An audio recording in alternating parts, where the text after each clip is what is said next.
welcome back to my channel. My name is Bonita, and here we talk about all the things that we love as it relates to lifestyle and luxury. So today we have a review video, a luxury video. We love those. So if you like those types of videos, please like and subscribe before you leave. But without further ado, we're going to get started. So today we're going to talk about our Chanel espadrille. These shoes, we're going to talk about if I like them, if I love them, what I'm thinking about them.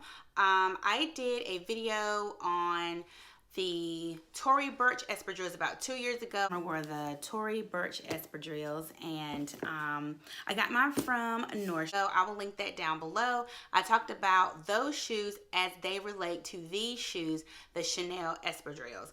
I have not repurchased the Tory Burch espadrilles.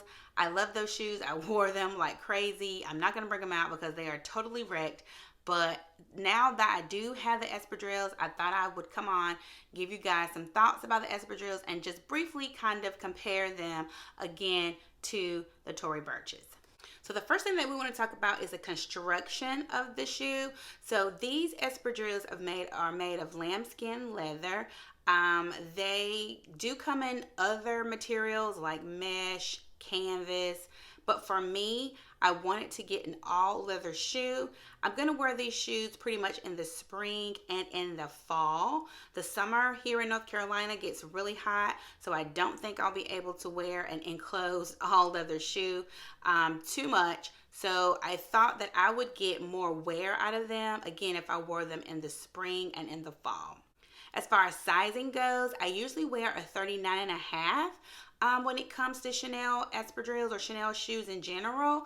But because I wanted to wear these in the fall, maybe with no shows or a thin sock, I went ahead and sized up. I actually sized up to a 41, and here's why. These shoes take time to get to mold to your feet and to break in. So I knew that they still would probably fit a little snug if I just went up to a 40, but I needed another little bit extra space. So I, again, went up to a 41 so that I could wear the sock. If we talk about the structure of the shoe is definitely well made. They have a pretty thick sole. They're very comfortable as it relates to the sole of the shoe, I think. The Tory Burches are flatter. Things that I don't like about them was, like I said, they're kind of flat.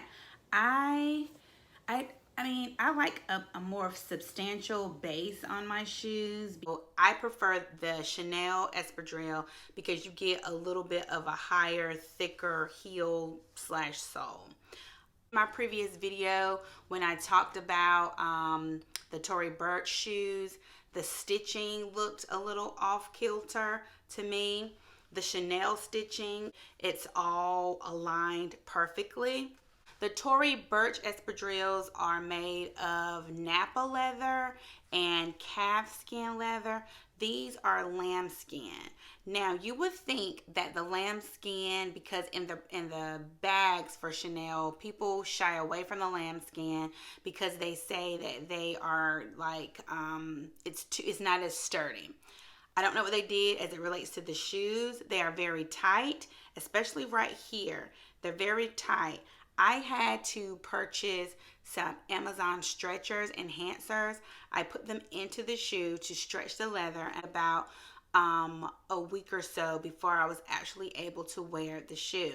It takes time for these shoes to mold to your feet and to get stretched. I didn't want any blisters on my feet, so I had to do it that way. But over time, I can see, because they already feel like they're softening here. They're reinforced a little bit here though. But I think over time, well, I know over time, they're going to become more pliable and softer. Scuffs and scrapes, I'm kind of hard on my shoes, so I am concerned about that because lambskin leather does get nicks and scrapes quicker than like calfskin. But I believe I can just maybe buff it out and I should be good to go. As it relates to pricing, would I repurchase the Chanel espadrilles? That's a hard question. When I purchased my Tory Burch espadrilles, I purchased them for around $100 at Nordstrom. They were on sale. Right now, the new ones run about $228. These on the Chanel website are $745. I did get these from a private seller, a personal shopper. Did not pay that amount, but I paid a good amount for these shoes. So the question then again becomes, will I repurchase? I probably would not repurchase like another color or try to have like an espadrille collection, because I want it just all black to be more classic, that I could get more use out of them. Once I wear these shoes and once I wear them for years to come, if I would like another pair in black, I would repurchase black. Another question I wanted to address is, how do I feel about espadrilles not being in style? Why would you spend that much money on espadrilles if they're really not in style? For me, I wear what I like. I really don't get involved in, what's trendy, what's hot. Of course, I want to look hip and now and relevant, but you can do that with classic styles. So I really don't buy trends, and if I do buy trends, I'm not going to spend this amount of money on a trend. So for me, I feel like these shoes are very classic, so I felt the need to purchase these as a classic item that I could wear with almost anything in my wardrobe. Are they trendy right now? No. You don't see a lot of people wearing Chanel espadrilles like you did, maybe 3-4 years ago. I mean, they're still relevant. They're on the website. I think they still are. People buy them every year, but they're not very hip and young and now. If you like them and if you want to have a pair of classic shoes in your wardrobe, I would suggest the espadrilles. I would suggest these probably before I suggest the flats. So the final question becomes, are they worth it? Would you get the Tory Burch espadrilles versus the Chanel espadrilles? And honestly, it's just not that cut and dry. I have both. It just depends where you are and what you personally want. The TBs are very good shoes. She really does a good job with all of her items. I think Tory Burch is a luxury brand. I would consider them a luxury brand. Her sandals, her shoes are impeccable. Her espadrilles are made of Napa leather and I think also cowhide or calf skin leather. So it's not that it's not a good quality shoe. There's just pros and cons to both. I think for me, I would lean more toward the espadrille as far as a classic, timeless longevity piece, but I would lean toward Tory Burch, obviously because of the price. So it just depends what you're looking for, what you're willing to spend, and if it's worth it to you. Now, I do my videos purely for informational purposes. I'm not trying to sway anyone either way.